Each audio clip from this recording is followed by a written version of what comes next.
మీ business ను develop చేసుకోవాలి అనుకుంటున్నారా? మీ పరపతిని పెంచుకోవాలి అనుకుంటున్నారా? అయితే ఓకే టీవీ ద్వారా L band, Aston band ad, scrolling ad, ad with voice overs, logo bug, video ads ద్వారా మీ యాడ్స్ ను పబ్లిష్ చేసుకోండి. సంప్రదించవలసిన phone number 8520917933. Electronic media, print media మిత్రులందరికీ కూడా నా నమస్కారాలు తెలియజేస్తా ఉన్నాను. ఇవాళ అసెంబ్లీలో మా నాయకుడు కేసీఆర్ గారి మీద అభ్యంతరకరమైన మాటలు ఇవాళ ముఖ్యమంత్రి గారు మాట్లాడినందుకు, అదేవిధంగా మా సీనియర్ శాసనసభ్యులు కడియం శ్రీహరి గారి మీద కూడా మాట్లాడినందుకు మేము తీవ్రంగా ఖండిస్తా ఉన్నాం. దాని లోపలికి డీటెయిల్ గా కడియం శ్రీహరి గారు మరియు పల్లరాజేశ్వరరెడ్డి గారు మాట్లాడారు కాబట్టి నేను ఒక విషయము స్పందించాలని ఇవాళ మాట్లాడుతా ఉన్నాను. దయచేసి ఎలక్ట్రానిక్ మీడియా, ప్రింట్ మీడియా ఖచ్చితంగా నేను మాట్లాడింది కూడా చూపించాలని మీ అందరు కూడా విజ్ఞప్తి చేస్తా ఉన్నాను. ఎందుకంటే అసెంబ్లీలో వాళ్ళు మాట్లాడింది ఆన్ రికార్డులో పోయింది. తర్వాత మేము మాట్లాడతామంటే మైక్ ఇవ్వలే, అసెంబ్లీలో గొంతు నొక్కే ప్రయత్నం చేస్తా ఉన్నారు.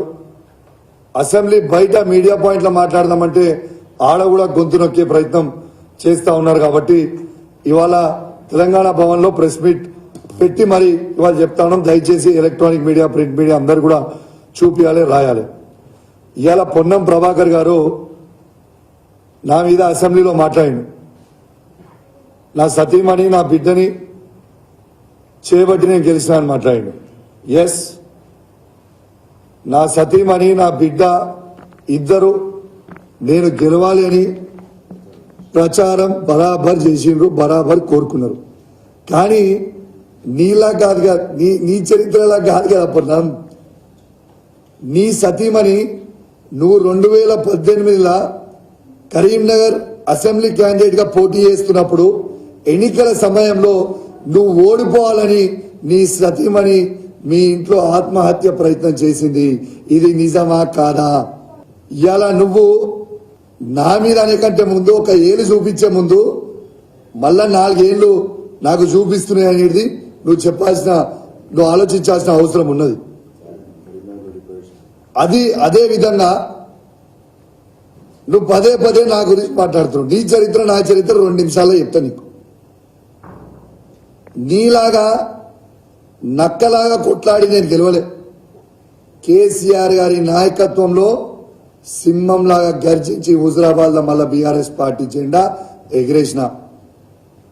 యావత్ తెలంగాణ ప్రజలు మొత్తం, యావత్ తెలంగాణ ప్రజలతో పాటు భారతదేశం మొత్తం తిరిగి చూసేలాగా హుజరాబాద్ లా ఈటల రాజేందర్ ని ఓడగొట్టింది ఎవరు అంటే అది కౌశిక్ రెడ్డి అని వినిపించేలాగా, కనిపించేలాగా కేసీఆర్ గారి నాయకత్వంలో ఆడ గెలిచి చూపించిన.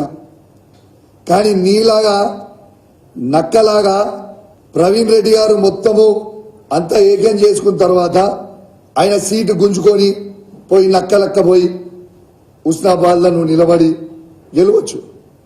కానీ నీకు దమ్ముంటే, నీకు ధైర్యం ఉంటే, నువ్వు మొగోనివే అయితే నువ్వు కరీంనగర్ లో నిలబడి గెలవాల్సింది. నీ సొంత ఊర్లో నువ్వు గెలవవు కాబట్టి, పక్క ఊర్లో పోయి నిలబడ్డావు. ఇవాళ 2018 నువ్వు కరీంనగర్ నుంచి పోటీ చేసినప్పుడు నీకు 39,000 ఓట్లు వచ్చినాయి. నాకు హుజరాబాద్ ఆ రోజు నేను కాంగ్రెస్ పార్టీ నుంచి పోటీ చేసినప్పుడు నాకు 62,000 ఓట్లు వచ్చినాయి. మళ్ళా అదే కరీంనగర్ పార్లమెంట్ మళ్ళా 2019 నువ్వు కాంటెస్ట్ చేసినప్పుడు నీకు కరీంనగర్ పార్లమెంట్ లో డిపాజిట్ పోయినప్పుడు నీకు కరీంనగర్ పట్టణంలో నీ సొంత ఊర్లో నీకు 19,000 ఓట్లు పడి డిపాజిట్ పోయింది. కానీ ఆనాడు నేను కాంగ్రెస్ పార్టీలో ఉండి కూడా హుజరాబాద్ నియోజకవర్గంలో 50,000 ఓట్లు కాంగ్రెస్ పార్టీకి ఆనాడు వేయించిన. నీ సొంత వార్డులో నువ్వు ఉండే నీ ఇల్లున్న ఏరియా దగ్గరనో కేవలం 23 ఓట్లు మాత్రమే పడ్డాయి. కానీ నా సొంత ఊర్లో నాకు 1,500 మెజార్టీ ఇచ్చిండ్రు. నీ చరిత్ర అది, నా చరిత్ర ఇది. నీకు ఫైనల్ గా నేను చెప్పే కంటే ముందు ముగించే కంటే ముందు నా సతీమణి నా బిడ్డ నా హుజురాబాద్ ప్రజలు నేను గెలవాలని కోరుకున్నారు, వాళ్ళు నన్ను గెలిపించారు. కానీ 2018లో నీ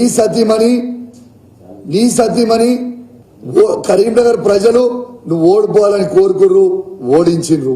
అదొక్కటి గుర్తుపెట్టుకో. నోరుంది కదా అని నోరు ఇష్టం ఉన్నట్టు మాట్లాడకు, నోరు కూడా అదుపులో పెట్టుకోవాలని కోరుకుంటా ఉన్నాను. Thank you.